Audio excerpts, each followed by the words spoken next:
Hello YouTube, bienvenue sur ma chaîne Îlot de lecture. On se retrouve aujourd'hui pour une nouvelle vidéo.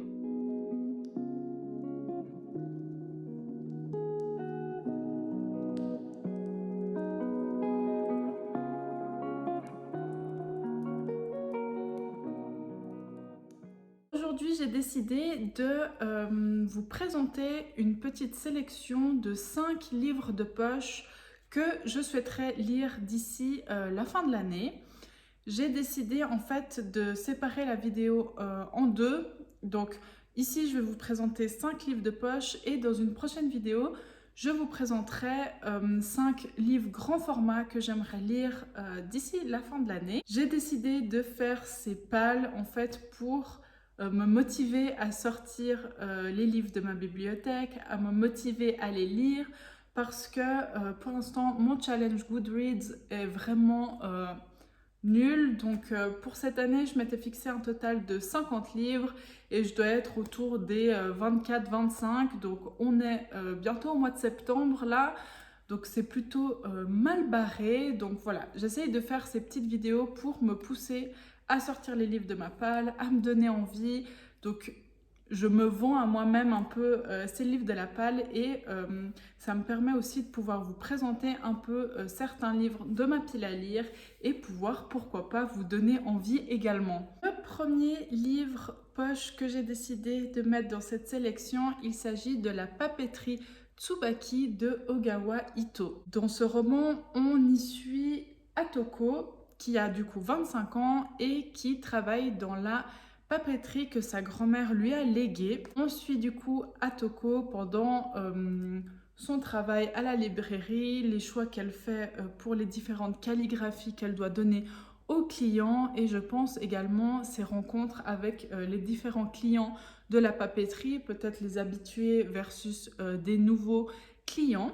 J'ai vraiment très hâte de lire ce roman. C'est du coup un roman de littérature japonaise qui me semble assez doux. Vous voyez, un peu comme, peut-être pas un bonbon, mais ce genre de roman japonais où on y retrouve pardon, des chemins de vie, des histoires de vie, où chacun échange sur ses points de vue et puis sa vie tout simplement. Et voilà, je me réjouis de pouvoir le sortir. Il n'est pas très gros, c'est les éditions Piquier Poche.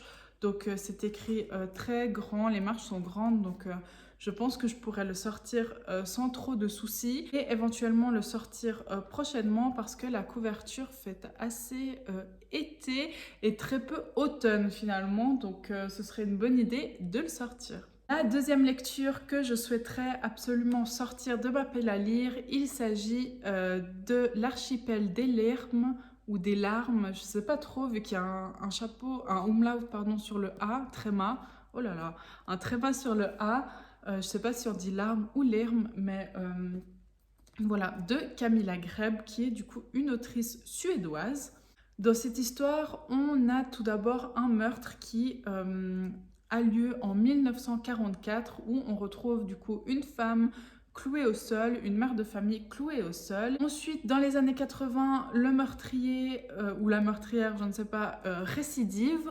Donc un autre meurtre, mais les indices de ces deux meurtres ne font surface qu'aujourd'hui. Donc on y suit les mêmes personnages que dans les autres romans de Camilla Greb, donc Britt, Marie, Anne, Malin. Donc voilà, je me réjouis de le lire, je n'en sais pas trop plus, c'est vraiment le tout début du résumé, je lis même pas la suite du résumé, j'ai toujours peur de me spoiler dans ce genre de livre. De l'autrice, j'avais lu Le journal de ma disparition que j'avais beaucoup aimé. Je sais pas, je dois vous avouer que je sais pas trop dans quel sens ça va, si celui-là était avant Le journal de ma disparition, après. Voilà, j'ai aucune idée de l'ordre, je les lis pas du tout dans l'ordre du coup. Mais j'espère que ça va pas trop impacter ma lecture. Mais en tout cas, je sais que dans Le journal de ma disparition, c'était pas le premier tome parce qu'on retrouvait des personnages et tout ça. Donc, puis ça m'avait pas tant choqué que ça m'avait pas affecté tant que ça la lecture.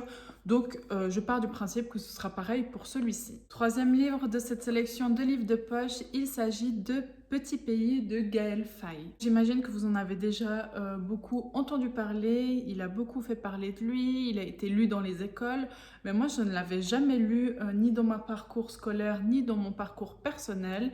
Et c'est en le trouvant dans une boîte à livres que je me suis dit que c'était l'occasion de l'acquérir en fait. Dans ce roman qui a l'air assez touchant, on y suit Gabriel qui vient du Burundi. Et ce petit garçon va nous raconter, il me semble, l'histoire du Burundi, donc ce pays d'Afrique brutalement malmené par l'histoire. Donc je pense qu'on va y suivre Gabriel qui va nous raconter sa vie au Burundi, comment est-ce que ce petit pays a été disloqué, a été malmené, comme dit dans le résumé, par l'histoire. Donc voilà, comme d'habitude, j'en sais pas tant que ça, mais le résumé parle de parfums, de jours d'orage, de fleurs. Donc voilà, je pense que ça va être très imprégnant comme lecture. Vous voyez ce que je veux dire un peu ouais, une lecture où on se projette, où on voyage et où on suit encore une fois la vie de quelqu'un d'autre, la vie d'une personne qu'on ne peut pas connaître nous-mêmes en tant qu'habitants en Europe ou comme ça. Donc voilà, j'espère que cette lecture va me plaire. J'aime beaucoup en tout cas cette couverture, je trouve ça très, très simple mais très bien fait. Vous voyez, genre là, ce jaune et puis c'est ce titre fait avec, on dirait un peu pas de la terre cuite, mais un peu de l'argile, vous voyez, en grains. Ouais, j'aime beaucoup, c'est stupide, mais j'aime beaucoup cette couverture et ça donne envie de les lire. Pour poursuivre cette sélection, j'ai décidé d'y mettre Le Horla de Maupassant. Donc voilà, un classique que beaucoup de gens, je pense, ont lu. Encore une fois, moi, ce n'est pas mon cas. Donc, je ne sais pas si je vous fais l'affront de vous faire un résumé quand même. Je vais m'essayer à l'exercice. Donc, Le Horla, c'est l'histoire de notre double, de l'autre personne, entre guillemets, qui est en nous, le versant un peu négatif de la personnalité, le versant négatif des pensées, le côté pervers des êtres humains. Donc voilà, le Horla, en tout cas, dans le résumé, est plutôt assez personnifié. Donc j'ai hâte de voir ce qu'il en est fait. On parle un peu dans le résumé donc de folie, de délire romantique, en termes de clinique et de peur. Donc moi, c'est des choses qui m'attirent fortement. Donc tout ce qui est psychiatrie, etc., c'est des domaines qui m'intéressent. Donc voilà, j'ai hâte de le lire et de pouvoir un peu poursuivre ma culture générale. Vous savez, quand on n'a pas lu des grands classiques comme ceci, on se sent, je dirais pas mis à part, mais qu'il me manque un truc. Donc, je me réjouis de pouvoir mettre ça dans la liste des classiques que je dois rattraper et que j'aimerais lire, en fait, tout simplement. Je pense que c'est une lecture qui pourrait facilement rentrer dans le Pumpkin Autumn Challenge. Donc, les catégories ne sont pas encore sorties, mais j'imagine quelque chose un peu mystérieux, versant négatif, Halloween. Ça pourrait être quelque chose qui rentrerait éventuellement. Donc moi, je vais me le garder en tout cas pour l'automne, octobre, novembre, on verra. Et là, vous vous dites, bah oui, Lo, bravo, tu nous sors des petits livres, des livres de poche, ça veut aller, 5 livres de poche jusqu'à la fin de l'année. Mais attendez, et voilà que je me sabote en voulant lire à tout prix L'épée de vérité de Terry Goodkind, donc le premier tome, la première leçon du sorcier. Donc c'est une énorme brique de fantaisie. Donc voilà, vous voyez, il fallait un moment que je me sabote, que je me dise, bon, 5 livres de poche, c'est trop simple, on sort une bricasse. Donc voilà pour ça, je viens de l'acheter, ce roman.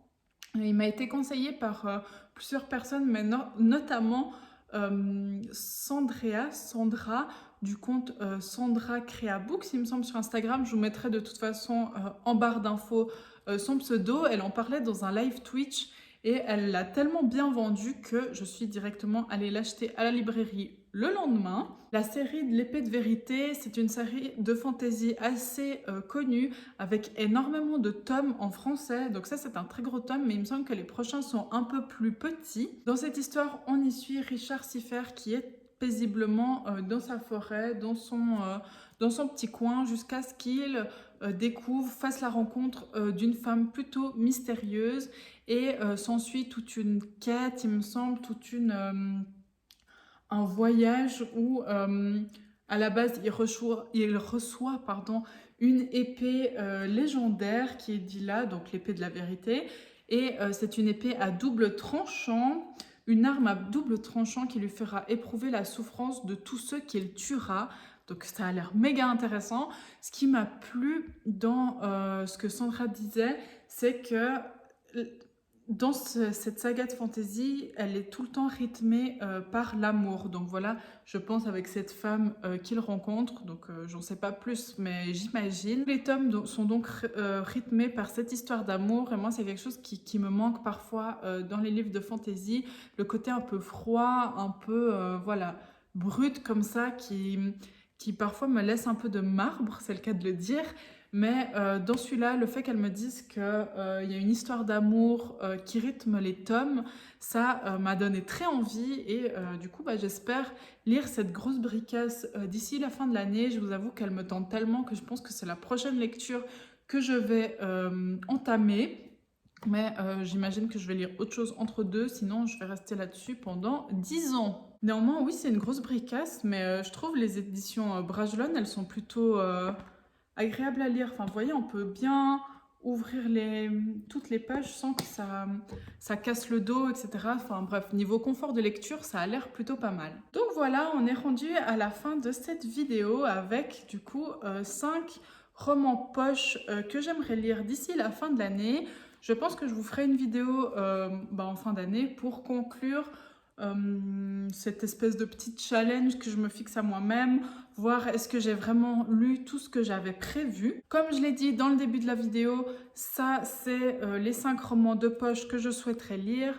La prochaine vidéo sera sûrement les 5 livres grand format que je souhaiterais lire. Donc un total de 10 livres que j'aimerais avoir lus d'ici la fin de l'année afin de faire baisser ma palle et faire augmenter mon challenge Goodreads qui est vraiment en péril en ce moment. Et voilà, j'espère donc que cette vidéo vous aura plu, que ce nouveau setting vous plaît. C'est vrai que j'ai commencé la vidéo sans en parler, mais j'ai enfin un trépied, je peux enfin m'asseoir, je peux enfin vous mettre mes bibliothèques en fond, autre que poser mon téléphone n'importe où. Donc là, c'est quand même un gain de confort pour moi, je ne vais pas vous mentir. Et j'espère du coup que cet environnement vous plaît. On se retrouve du coup pour la prochaine vidéo qui sera les 5 livres grand format que je souhaiterais lire. En attendant, je vous souhaite de magnifiques lectures et on se retrouve une prochaine. Ciao! Naya, Naya,